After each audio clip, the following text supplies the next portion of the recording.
Hi, grade 2. Welcome to your third writer's workshop lesson. I hope you guys are doing well, and I hope that you are starting to get the hang of things.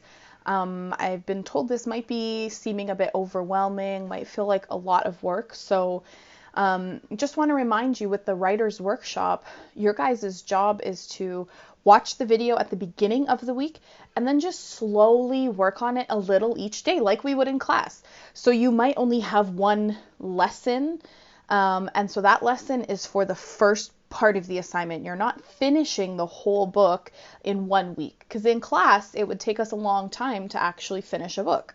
So same thing at home. You're going to start it, you're going to do the work that is explained in the lesson, and then you're going to wait till next week to keep working on it. So don't feel like you need to finish the book in the course of the week. What you're handing in on Friday is evidence that you've done the first part based on the lesson. So with that being said, drum roll please, because we are starting a brand new unit in Writer's Workshop.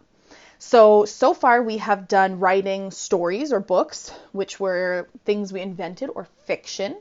Then we learned about writing nonfiction books, and now we're writing another type of book, and that book is a review. So this is still nonfiction, and it's something you might find, let's say you wanted to know how the new Trolls movie is.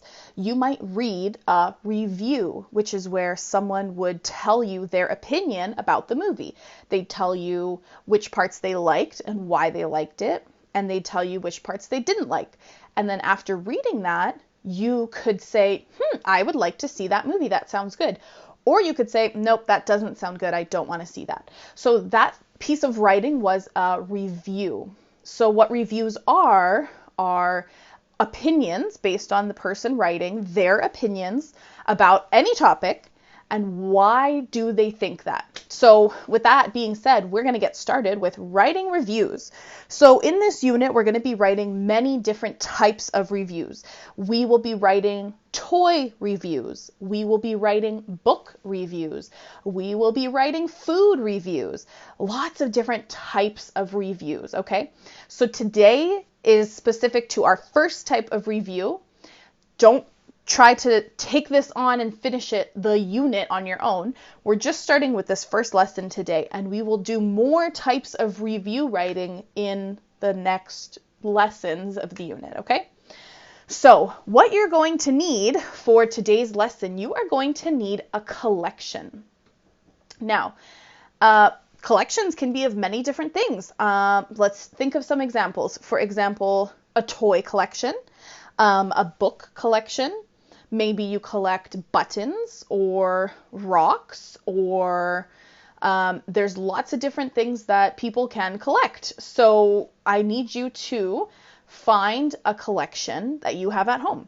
If you've never thought of it as a collection before, I want you to just find some things that are in common. For example, I happen to have a lot of toy dinosaurs at my house.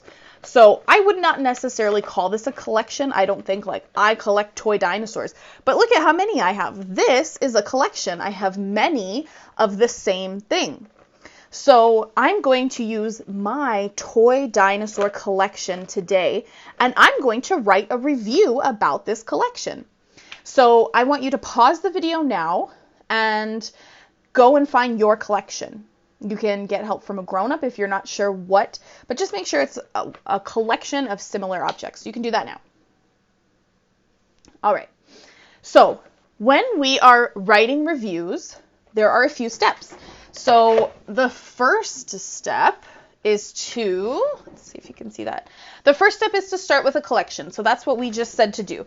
Get your collection ready. Done. You've done that. All right, so step 2 is where we are now, and it says judge fairly. So the first step, put everything in a line. So you're writing a review because you are the judge of that collection. Maybe you have seen a dog show where they judge the dogs and say which dog is the best based on fur color or based on ability to do tricks. Maybe you've watched a gymnastics competition where the judges watch each person and decide who is the best. Well, that's what you're doing. You're the judge, and you're going to judge your collection. So put everything in a line. You want to be able to see each thing clearly. So you're going to line up your collection. Number 2, compare the same thing on each item. So if I have my toy dinosaurs here, I'm not going to compare, let's say, I'm not going to compare rounded heads or spikes on the heads, because only one has that thing.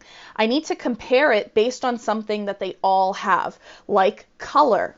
I could compare the color of each dinosaur because they all have color. So I would think about this dinosaur's color and this dinosaur's color and this dinosaur's. Then I might compare based on size. I might say, okay, this dinosaur's size is quite large with the wings open. This dinosaur is small but long, and then this one's bigger, so I'm comparing their size. You could also compare based on the movements that they do. So these dinosaurs, these two do not move at all, but this one moves a lot. So I'm comparing based on the same thing. I'm choosing what am I going to compare, and then I'm looking at each thing in the collection. Then I'm thinking of another thing to compare, looking at each part of the collection. So that's where we get to number 3, which is decide which one is the best. So you're going to pick the number 1, the prize winner of your collection. What is the best thing? So for me, I'm choosing which is the best toy dinosaur in my collection. If you collect books, which one is the best book?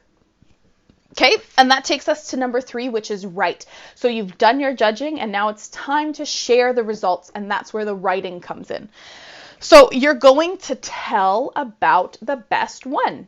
You're convincing us, you're telling us why you chose that one, which means you need to give as many reasons as you can why it is the best. So you're not just saying, this book is the best book in my collection. That's not really a piece of writing. That's just you making a statement. Where the writing comes in is you have to say, why is it the best one? As many different reasons as you can think of. Okay, so your job in this writing is to convince your reader. So this is actually a type of persuasive writing. So that's a big fancy word, persuasive. What does that mean? Well, it's talking about persuasion, which is the ability to change someone's mind. So let's say my daughter Eden wanted to stay up till 9 o'clock, and I said no. She would have to convince me why she should be allowed to stay up till 9 o'clock. So that's what we're doing. We're convincing our reader why that item is the best one in our collection. Step 1, write your opinion. That starts by saying, I think. So if I choose my favorite dinosaur or the best in my collection, I would say, I think Dimorphodon is the best dinosaur in my collection. That's my opinion. Number 2, give lots of reasons. So I have reason 1, reason 2, reason 3.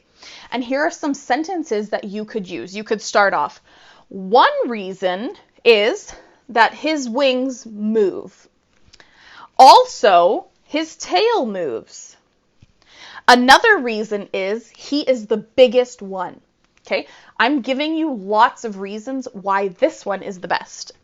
And then lastly, you want to make sure you add details. So you could say, for example.